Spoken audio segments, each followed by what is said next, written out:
Hey Baylor fans, this is your call to gear up with Harley-Davidson of Waco. Whether you're hitting the open road or tailgating at McLean Stadium, we've got the ride to match your Bear pride. Check out our wide selection of new and pre-owned motorcycles, visit our service department, or shop all the latest gear and accessories to show off your Baylor spirit and Harley pride. Visit us today and find your freedom on two wheels. Harley-Davidson of Waco, where Baylor fans never ride alone. Visit in-store or at hdwaco.com. Sic Em Bears.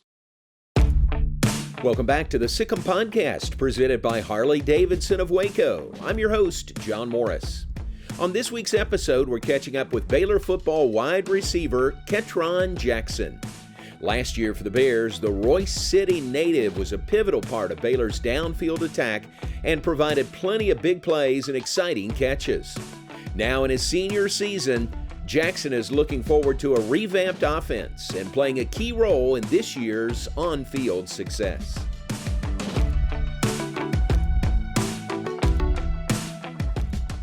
Welcome in, Ketron Jackson, Baylor receiver.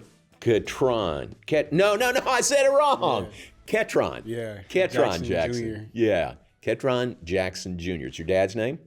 Yeah, my dad's senior. Yeah. Yeah, but yeah, I'm named after my dad. All right, so we all said Ketron your whole first year here last year. Yeah. I apologize for that. You were saying everybody did that, right? Yeah, pretty much everybody did that, yeah. So you don't got to really apologize. All the coaches, some of the coaches apologize, but I mean, it is what it is. I do apologize. I hate doing that. Hate getting names mispronounced, especially you, and we called your name a lot last year, and we'll get it right this year. So appreciate you being with us on the Sic Em Podcast. No problem. How's the summer been? It's been good. It's been a grind. Yeah. Everybody asks me, it's been like a real grind. I don't know, when the summer come, I give everything. Like, not saying I don't in the spring, but, summer, that's like right before the season. So, like, it's hot. Yeah. Like, we working out. Like, yeah, it's just been a grind, really. Just giving my all every day, pretty much. Let's go back to the spring a little bit. Mm-hmm. New offense, new offensive coordinator. Your position coach is Dallas Baker, who I think is the only returning coach on the offensive side. Right, everybody else is new over there. So a lot of change. What was the spring like with all the new? I don't think it was really that much of a difference because like the people they brought in was really good people. Yeah. Coach Hall, Coach Hall is funny. He recruited me before I came here. He did to SMU. So like we kind of had a relationship, and he's from Dallas, so. We've been knowing each other for a minute.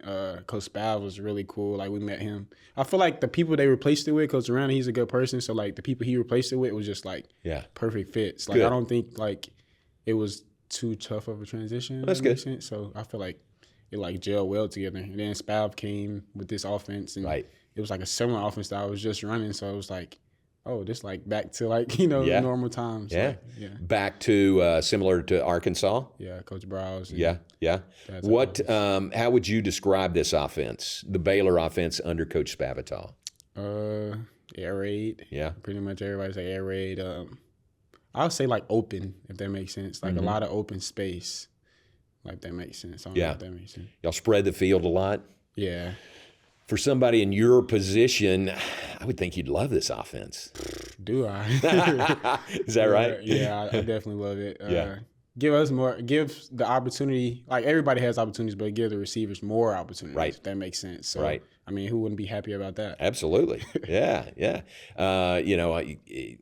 When I knew about the change in philosophy, just the change with Coach Spavital coming in, widen things up, open things up quite a bit for you guys. That's perfect. Yeah. I mean, it ain't no complaints here. Right. And he's he's a good coach to get coached from, if that makes sense. Like, he's a player's coach. Good. I don't know. It was just like him coming in. I was just like, this is like smooth. I don't know. It could be different or it could be tough having a new OC coming in and, he don't gel that well. Sure. Yeah, that's great. Coach Baker, he's, his backstory, right? About, just his playing days and everything. He always. Well, he don't talk. I don't want to say this because he might watch it. He don't talk about it like that. But if we ask him, he'll tell us. If that Pretty good story. Yeah, he knows what he's talking about. Yeah, he definitely does. Right. Like, he has videos. He has proof. That's one thing about him. Like, why I came here. Like, he has proof. Everything he says, right, he can pull up a video about what he did, like in the game or in practice. And it's like, who wouldn't want to coach like that? That's good. It's a shame that he's so quiet, and doesn't get excited about anything, right? No, I mean, he gets excited about playing football. Like, I know he does. Taking advantage every day, like at practice. He's going to bring the juice at practice. Like, exactly. If you see him every day, like, you saw his mic'd up this past spring. Like, he's like that every day. That's fun, isn't it? Yeah, it's fun to have a coach like that. That Gets brings you the guys energy. going. Because, Yeah. we might be tired and stuff like that, but he makes sure it's like we're not going to come out dead, or not he going to have us look like a quick meeting on the side and be like, we need to pick this up. Yeah. Like, That's great. I love his attitude, man. He is energy deluxe. So, and I've never seen him any other way. So I think he's like that all the time. Pretty much. What about, I think you guys have a really good group of receivers. What do you think about your room? I absolutely love our room. Like, especially the growth from me coming here last year to now, like the people who I was here with, and then the people we added, like Jamal and Ashton, Jaden Porter, like the new Seth and Jackson, like the new people we brought just gel well with the team really well. But the new talent we brought in is really good. But I was going back to what I was saying, like the people that was here, like I just feel like we all elevated, like we all matured and like, I don't know, got better. That's what I see from the spring. That's good. That's the goal. Yeah, that's the goal. For sure. Absolutely. And so going through summer work, you're not with the coaches, you're with the strength staff. Explain to everybody, I mean, you do it every day, but people watching or listening, they don't know what that's like. It's really an important time for you guys. Yeah. It's just 100 miles per hour every day. Like, they going to make sure that we get to work, but they would just want the best for us, but they want to push us. And it's like, I never been pushed like this before, but I mean, you just got to trust it at the end of the day that they want what's best for you. And I mean, you see the differences, like, your times, your speed, your strength, like you see all that. And then they get to the point where they make football stuff. Like, we do strength stuff, but it translates to football. Yeah. And that's the big thing, Sure. They always say, like, we don't want you to lift all these weights but can't play football. Like, right. What's the point? But I feel like they do a really, really good job of, making sure that we good. You're ready to go. I was with Coach Aranda a couple of dinners over the summer, and he said he's had a couple of guys hit 23 miles an hour also, a couple of them 22. Yeah, I actually took a picture of it on my phone. You did? Are you one of them? I wasn't. I'm not going to say that. I wasn't one of those. But, yeah, we do. That's wild. Yeah, and I think that was probably some of the fastest that had been at Baylor. Right. Like, because they didn't have fast people now, but when I see those times, I'm like, it's a lot. Like, it's super fast. Exactly. Like, I think I ran like 21.9, and I was like 15th, like out of the top times. So that tells you how fast people were running. Good grief, that's wild. And how do they measure that? That's the catapult, right? Yeah, it's the catapult, and then like we do some sprints, stuff like that, and then like they'll have your miles per hour like during those sprints. Okay. Yeah. A lot of times the fastest times recorded are on kickoffs, right? Because they get because you just got to get build fast. up, right? They build fast. up a good head of steam. But you guys, I mean, coming off the line, you don't have that much. No, like usually during practice, but I'll say like somebody like Monterey, he's like so fast, so it's like he'll just hit that just like running a deep ball or something, or getting a little jet sweep and going around. Like he'll hit that. He'll hit 22, 23 miles per hour easy. That's unbelievable. That's so crazy.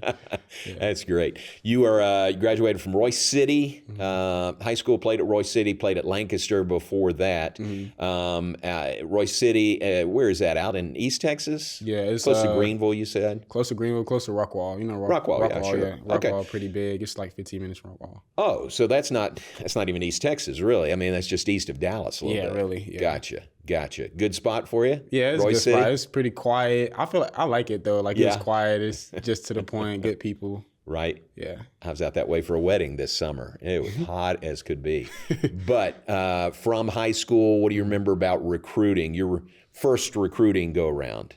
It was pretty tough. Having quite a bit of scholarships. When junior day hit, like I had a few visits. I visited Baylor, came to a few games. Okay.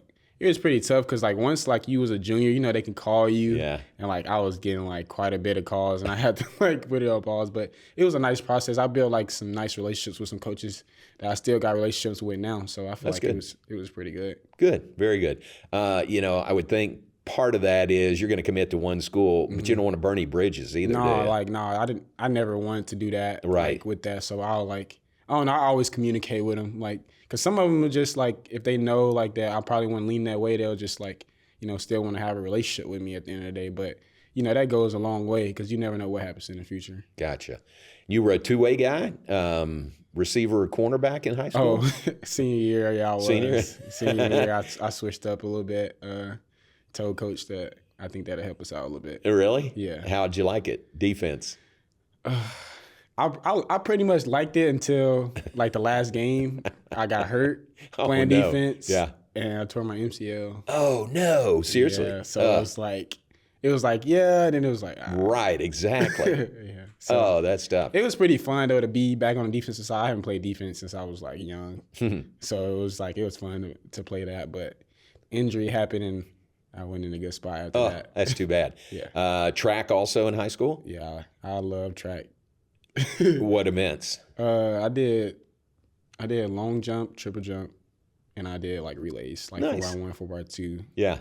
Stuff like did that MCL injury kind of knock that back? Yeah.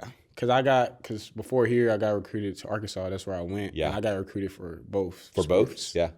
But I was like, I didn't want to test it. Like, I was fresh off an injury, and I was just like, no, I didn't really want to go for it with that. That's tough. Yeah, that's pretty tough. Growing up, any other sports? Did you do everything when you were growing up? Basketball. Yeah. I did it had the little trio: basketball, football, track. There you go.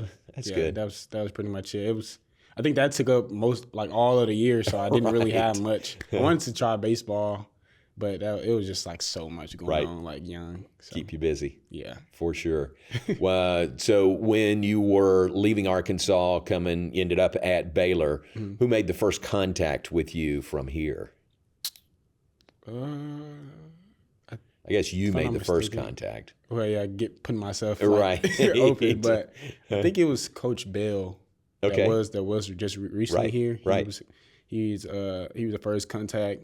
He actually flew out to Arkansas where I was at to nice. have a little dinner or whatever, talk, chop it up, and then Coach Baker came, and so. What's that pitch? What's it like to sit down with Coach Baker and get his recruiting pitch? I'd like to be a fly on the wall and see that. He's a true man of God, so it was just like I am like that's what I was working towards too. So it was just like a really like nice, genuine conversation. Like it wasn't like nothing like bad or like he trying to force anything on me. It was just like he was just telling me like what it is. Like I don't know, he's a goofy person too. So like I was like I can have him as my coach. Right. I would see him as somebody to be hard to say no to. If he's recruiting you, then he can win you over pretty quick. Yeah, he can. I feel like he can talk. He can win you over pretty quick. But I mean, it's all genuine. That's what I felt from like our first like interaction we had. It was just genuine like discussion and talk. So. Very good. The faith aspect of him and Baylor University, was that part of your decision also? Yeah, that was a big part. That was a huge part. I was coming into college. I was really wanting to get closer to God and stuff like that. So. Having Coach Baker, he's really in the Word. Like, he sends us scriptures every day. Like, if I need to talk to him about something like that, he'll make sure I'm right on that. Then Baylor being a Christian school, I was just like, I had, like, attractions other places, but I feel like this is what was for me, if that makes sense. Like, coming here, still playing football, still going to school, but mainly, like, getting closer to God. I feel like that was, like, a huge attraction for me. Love it. Coming into my decision, Love it. That's... at its core, that's what Baylor is, preparing champions for life in every way, and spiritually is part of that also. Sure. So very good.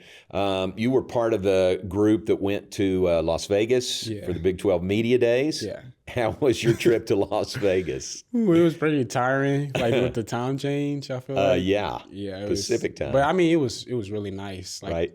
I don't think I've ever been to the Strip, especially like the Bellagio. That was like pretty nice, really nice, yeah. But it was a nice time with the guys. I feel like that's cool. Seeing the Raider Stadium too, that was really nice. It's a nice place. Yeah. Did you play the game? I know they kind of debuted College Football 25 out there. Yeah, I think Rich and Matt played. Did they? Yeah, I just watched. Didn't? Yeah, okay. I just watched, but.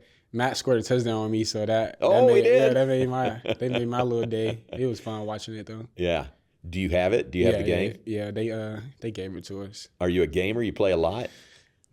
Not really. Just really sit at the house. Right. Yeah, right. pretty much. I'm not too big of a gamer. I mean, because you're out there, you're doing it in real life. Yeah. So. Some of my teammates are. I don't know. I don't know. I was when I was younger. Right. But now I just sit there and like really collect dust sometimes. I hear you. So August 31st is the season opener. You got Tarleton here, McLean Stadium. What about last year? What did you go through last year? What did you learn here last year that's going to be beneficial this season for like you? Saying like in the for stadium you personally, or like not so much. Just anything that you went through that's going to help you be better this year. My main priority is to keep my body healthy, and just I feel like I'm stronger mentally than I was from last year. Football is 90% mental. That's big, it's a 90% mental game. So just going through practice, going full speed reps, and then when we get out there, it's just like you having fun. Like, seeing the fans, seeing everyone, being, in a home stadium. Yeah. So that's how I feel like it is. Love it. That's great. What are you most looking forward to this season? Really the away games. We didn't have that many last year. Yeah. I feel like having some away games with the guys and being somewhere else. Right. We having our backs against the wall and showing the world who we are. Right. I feel like I like taking little road trips with the team. Yeah. I mean, to me, that's big bonding, for the team, just to kind of circle the wagons. It's that's just where we you really against find the ourselves. world. Because here, I mean, like we be here like all week. Right. So like we gonna come. Of course, you're gonna have chemistry here, but on the road, it's a little tougher. I like the little challenge and little battles that we go through. Yeah. I feel like that makes us stronger as a team. Yeah, for sure. All right, question we'd like to end with, when your time is done at Baylor, when your career is over at Baylor, how would you like for fans, everyone, to remember Ketron Jackson? Just a hardworking guy, funny guy. I danced a lot with my teammates. Really good, fun, outgoing person. And handles his business on the field, in the classroom, everywhere he was, he had a good character. Nice. Have a great season. We appreciate you being with us. No problem. Thanks again for joining us on the Sic Em Podcast, presented by Harley-Davidson of Waco, a sport and story production. If you enjoyed this conversation with Ketron Jackson, head over to BaylorPlus.com or the official Baylor Athletics YouTube channel, where you can watch the premium video version of this podcast. Be sure to subscribe to the show wherever you get your podcasts, leave a review, and tell your friends about us. I'm your host, John Morris, and I hope you'll join us next week on another edition of the Sic Em Podcast.